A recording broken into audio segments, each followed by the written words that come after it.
Food shortages do not start with empty shelves. They start months earlier in places most of us never see. And the global food system right now is under more pressure than at any point in modern history. For decades, the global food systems, they felt stable.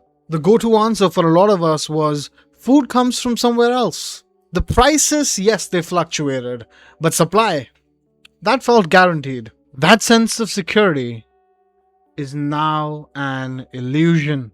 Our food systems, they were built for efficiency, not for resilience.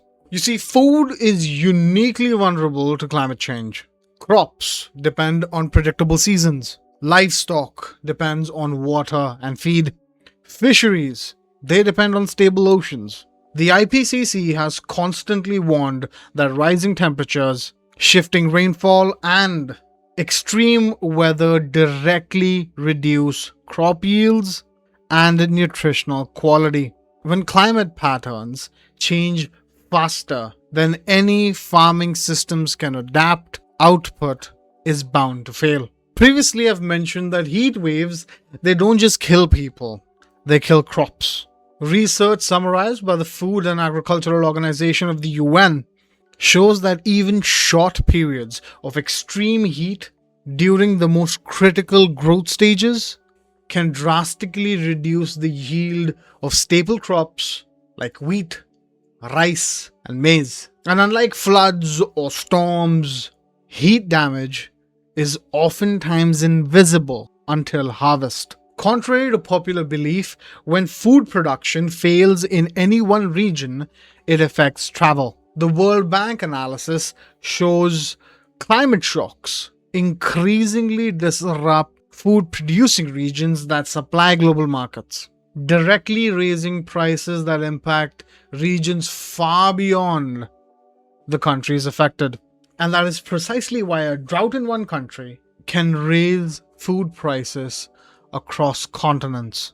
Food systems today are very tightly optimized. Just-in-time logistics, concentrated suppliers, thin margins. Multiple OECD and World Bank studies show global food trade has now become more efficient but less shock resistant. That means even small disruptions create outsized price spikes. You feel this. People feel this immediately, even if they've never heard the word climate. So, in a nutshell, rising food prices, they affect everyone, but they don't hit everyone equally.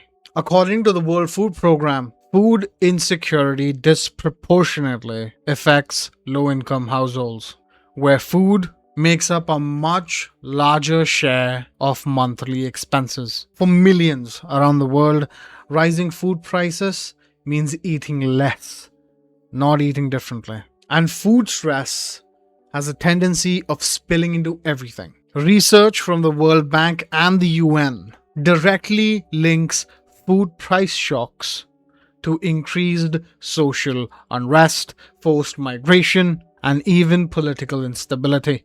When food becomes unreliable, societies, they tend to destabilize. And before you go there, let me stop you from saying or even thinking that the problem is that we don't grow enough food. It's that we rely on extremely fragile systems to grow the food and to move it.